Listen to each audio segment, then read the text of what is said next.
여러분 요가 해보신 적 있으세요? 저는 직장 생활을 하면서 요가를 처음 했는데 그때는 한요가가 유행이었어요. 뜨끈하게 달궈놓은 요가 학원에서 찜질방 옷 같은 걸 입고 했단 말이죠. 황토색의 반팔 반바지였어요. 캐나다에 사는 42살 아저씨 칩 윌슨도 1998년 요가를 배우러 갑니다. 다들 헐렁한 면티를 입고 운동했는데 이 면티는 땀이 차면 몸에 감기고 냄새도 나거든요. 그래서 이 아저씨가 바로 우리가 오늘날 요가할 때, 산에 갈 때, 심지어 일상에서도 누구나 입는 레깅스를 만들어냅니다. 레깅스의 시작, 룰루레몬이죠. 그런데 이 브랜드가 얼마나 성장했냐면요. 2022년 매출이 80억 달러, 한화 10조고요. 단일 브랜드로는 나이키, 아디다스, 푸마에 이은 4위, 시가총액으로는 나이키 바로 다음이에요. 다른 얘기지만 조사를 하다가 보니 우리가 아크테릭스 할 때 다뤘던 안타스포츠가 2022년 나이키를 제치고 매출 563억, 시가총액 2,358억으로 글로벌 1위입니다. 안타스포츠 그룹은 단일 브랜드는 아니니 여기서는 논의로 하고요. 어쨌든 시가총액으로 룰루레몬은 아디다스, 푸마, 언더아머 등 다른 스포츠 브랜드를 두고 나이키를 뒤잇고 있는데요.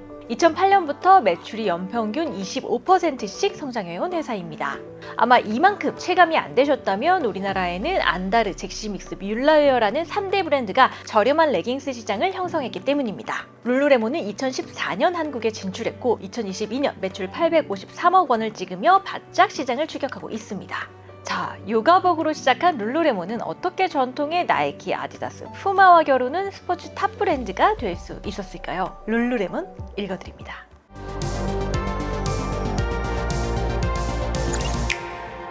칩 윌슨은 1955년생으로 캐나다 캘거리에서 자랍니다.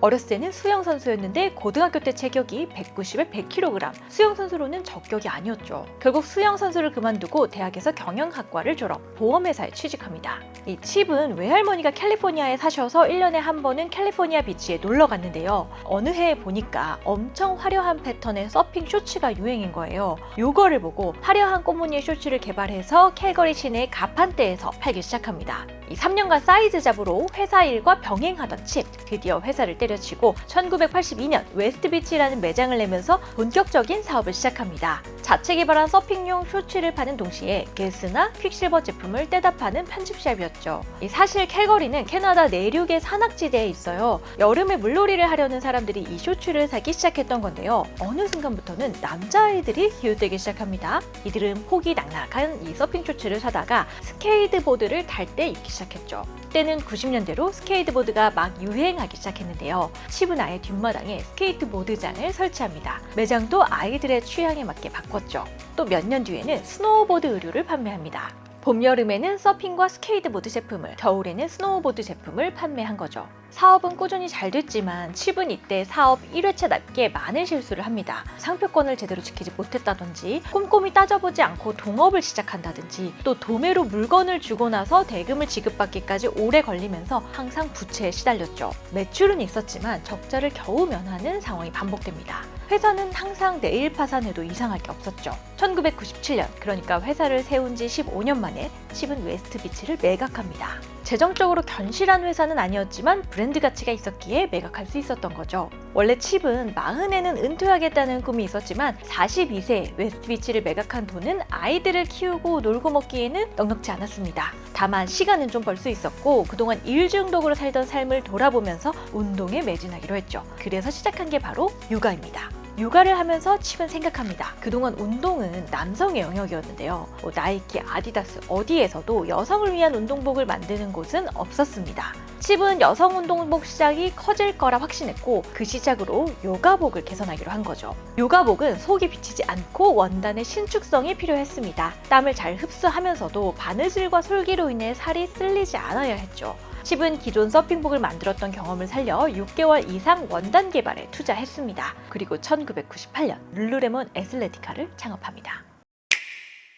칩이 웨스트비치에서 동업자들을 구했을 때 동업자 중에 한 사람이 랜드마크 포럼이라는 자기개발 포럼에 참석합니다. 이 랜드마크 포럼은 국내에서도 진행되고 있고 또 호불호가 있을 수 있어서 여기선 자세히 설명하지는 않겠습니다. 하지만 칩은 여기서 삶의 비전과 깊은 철학에 대해 고민하고 이를 새로운 사업에 반영했는데요. 저는 이 부분이 인상 깊었습니다. 사업을 교회나 커뮤니티처럼 운영해 나가기 시작합니다. 우선 자신들의 고객을 슈퍼걸로 정의합니다. 24세 이상 35세 이하 이하의 미혼 혹은 아이가 없는 교육 수준이 높고 미디어에 능통하고 건강과 운동에 관심이 많은 여성들이라고 본 거죠. 칩은 운동을 좋아하는 세련된 소비자라면 품질은 좋고 로고는 작게 디자인된 상품을 찾는다고 생각합니다. 그래서 룰루레몬 로고를 처음에 1인치로 만들었으나 그 다음에는 0.5인치로 줄여서 등판에 붙였죠. 하지만 로고는 햇빛에 반사되게 디자인했습니다. 가격은 다른 운동복보다 3배 이상 비쌌지만 머지않아 요가계의 샤넬이라고 불리며 불티나게 팔렸죠. 첫 번째 매장은 밴쿠버 해변의 한 골목, 그것도 2층에 있었습니다.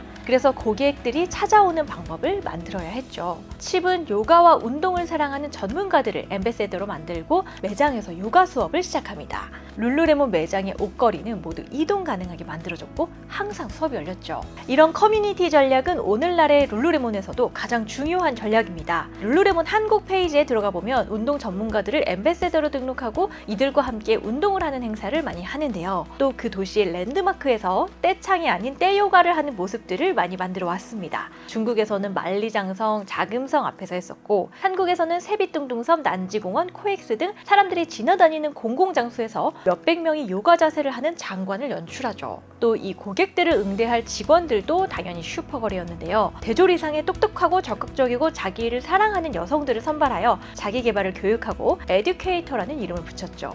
이들은 고객들과 운동 파트너가 되어 같이 운동도 하고 고민도 상담했죠. 이 초반에는 비용을 줄이기 위해서 연봉은 낮추고 룰루레몬의 지분을 1%씩 제한했는데요. 이를 수락한 5명은 후에 백만장자가 되었습니다. 칩은 직원들에게도 모두 랜드마크 포럼을 듣게 합니다. 자기의 비전과 조직의 비전을 일치시키는 문화적인 작업에 상당히 공을 들인 건데요. 그래서 매출이 성장함에도 불구하고 매출을 늘리는 속도에는 신중했습니다. 이러한 전략으로 인해서 룰루레몬에는 강력한 팬덤이 생기게 됩니다. 무엇보다 그들은 카테고리 킬러였습니다. 나이키는 2019년 요가부에 진출하거든요. 그때는 이미 룰루레몬이 20년에 걸쳐서 조금씩 카테고리를 선점한 뒤였습니다. 룰루레몬은 여성들의 체형, 사이즈, 색상별 제품을 고루 구비하고 있었죠.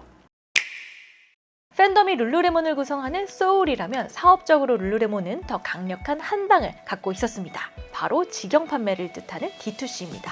칩은 이것을 버티컬 리테일이라고 부르는데요. 이건 칩이 첫 번째 사업을 하면서 현금 흐름에서 허덕이던 경험 때문이었죠. 홀세일, 즉 도매를 하다 보니 항상 수금이 몇 개월 뒤에 들어왔고 회사는 항상 어려웠는데요. 또 백화점이나 아울렛 등에 입점해서 판매하면 유통수수료가 40~50%에 달하기도 하죠. 룰루레몬은 과감하게 도매를 포기합니다. 한편 시장도 바뀌었죠. SNS를 통해 브랜드가 소비자들과 직접 소통할 수 있었고 온라인 판매도 가능해진 겁니다. 나이키는 그전까지는 85%까지 중간 유통에 의존하고 있었습니다. 백화점이나 편집샵 등에 입점해서 판매했던 거죠. 하지만 룰루레몬은 직영 오프라인 매장만 고집합니다. 매장에서의 고객 경험을 높이면서도 마진을 높게 가져갈 수 있었죠.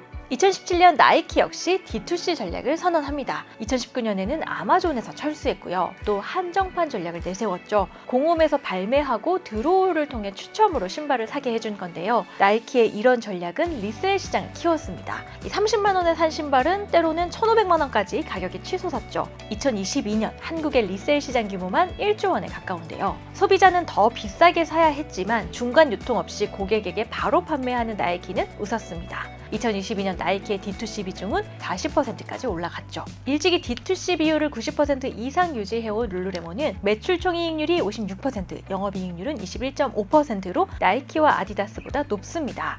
2009년 온라인 커머스를 오픈했고 현재 매출의 40%가 온라인 자사몰에서 나오고 있죠. 한편 룰루레몬은 스스로를 디자이너, 리테일러라고 말합니다. 룰루레몬은 자체 생산 공장이 없기 때문인데요. 이 룰루레몬은 원단 공급회사 57개, 제품 생산 회사 30여 개와 협력합니다. 노스페이스를 유통하는 한국의 영업무역도 룰루레몬의 주요한 OEM 파트너 중 하나로 룰루레몬이 잘 되면서 주가도 덩달아 올랐죠. 칩은 첫 번째 사업 때와는 달리 가족을 매우 중시하기 시작합니다. 칩은 룰루레몬 초기 디자이너 셰넌과 재혼했고 그 사이에서 아기도 태어났는데요. 가족과 더 많은 시간을 보내려고 합니다. 그래서 2005년 칩은 어드벤트 인터내셔널이라는 사모펀드에 48%의 지분을 팝니다. 그들은 CEO 자리에 전문 경영인을 앉혔죠. 2007년에는 미국 기업으로 바꾸고 주식시장에도 상장했습니다. 하지만 위기도 있었습니다. 2007년 CEO로 선임된 크리스티 데이는 4년 만에 주가 300%, 매출 3배, 매장 수 2.5배를 늘렸는데요. 끊임없이 칩 윌슨과의 갈등을 겪습니다. 그리고 2013년 신상품 레깅스가 이 운동을 할 때 심하게 비치면서 대규모 리콜 사태가 벌어졌죠. 이 일로 크리스틴 데이는 사임합니다. 한편 칩 윌슨은 블룸버그의 비즈니스 논평 프로그램 스트릿 스마트에서 인터뷰 도중 룰루레몬 레깅스는 뚱뚱한 여성들에게는 적합하지 않다는 말을 합니다. 칩은 일주일 뒤 사과했지만 사건은 일파만파 커졌고 결국 2013년 회장직에서 사임하고 2015년에는 이사회에서도 쫓겨나죠. 한편 이후에는 아내와 아들과 함께 키트앤에이스라는 패션 브랜드를 만들었는데요. 룰루레몬 같은 큰 성장을 거두지는 못했고 2023년 캐나다의 한 패션 회사에 인수됩니다. 2018년 새로운 CEO로 켈빈 맥도널드가 부임합니다. 매년 3회씩 철인 3종 경기에 출전할 만큼 운동을 좋아하고 사업 추진력도 강한데요. 2년 만에 매출을 2배 달성합니다. 이 맥도날드의 전략은 확장입니다. 기존 타깃이었던 슈퍼걸로 대표되는 전문직 여성을 철회하고 대중적 브랜드로 리포지셔닝합니다. 빅사이즈 운동복도 출시하고 남성 라인을 14%에서 21%까지 늘렸죠. 또 운동화에도 진출해서 나이키와 직접적으로 경쟁하고 있는데요. 나이키도 룰루레몬을 굉장히 의식해서 최근 룰루레몬의 신발이 나이키의 특허 4개를 침해했다고 고소했죠. 또 스킨케어, 골프웨어 등 제품도 다각화하고 있습니다. 한편 2019년 룰루레몬은 6천억 원을 들여 스타트업 미러를 인수합니다. 카메라와 스피커를 통해 개인별 코칭을 받을 수 있는 거울인데요. 팬데믹 이후에도 홈트가 계속 인기를 끌 거라고 생각한 거죠. 하지만 엔데믹 이후 사람들은 오프라인 짐으로 복귀했습니다. 룰루레몬은 미러의 생산을 중단하는 것을 고민 중입니다. 다만 이 미러를 계기로 구독 모델은 확대해 갈 것으로 보입니다. 이 애플이나 넷플릭스처럼 컨텐츠 모델로 가겠다는 건데요. 이 매달 12.99달러의 M 멤버십을 가입하면 1만 개가 넘는 운동 콘텐츠와 함께 룰루레몬의 구매 혜택을 누릴 수 있게 했죠. 이 구독 모델은 팬덤이 있어야 가능하고 또 팬덤을 강화할 수 있다는 점에서 D2C 모델의 주요 파이프라인이 될 예정입니다. 오늘 이야기를 준비하면서 칩 윌슨이 직접 쓴 룰루레몬 스토리를 너무 재미있게 읽었습니다. 칩 윌슨이 다른 작가를 쓰지 않고 직접 썼더라고요. 표현이나 이야기가 날 것이어서 더 재밌습니다. 자기가 사업하면서 후회됐던 것, 인터뷰했던 그 사건에 대한 변명, 다른 경영자들에 대한 흉까지 완전히 솔직하게 밝히는데요. 저는 칩이 룰루레몬에서 너무 손을 일찍 뗀 게 좀 아쉬웠어요. 그동안 칩 윌슨이 만든 기업 문화, 매니페스토, 고객과의 관계 설정 같은 게 매우 인상 깊었거든요. 물론 칩 윌슨이 떠나고 나서 회사는 더욱 가파르게 성장했지만 칩 윌슨이 만든 브랜드 철학, 정신이 룰루레몬의 성장 동력이었다는 데는 의심의 여지가 없습니다. 그래서 강력한 문화와 D2C 유통 전략을 가지고 있는 애플에 비견되기도 하는데요. 이 애플이나 룰루레몬이나 다소 신흥 종교와 같다는 점이 조직 문화와 팬덤, 브랜딩에 크게 기여하는 것 같습니다. 경영 스토리를 좋아하는 우리 구독자분들이라면 이 책 한번 읽어보시기를 추천드립니다. 룰루레몬 읽어드렸습니다.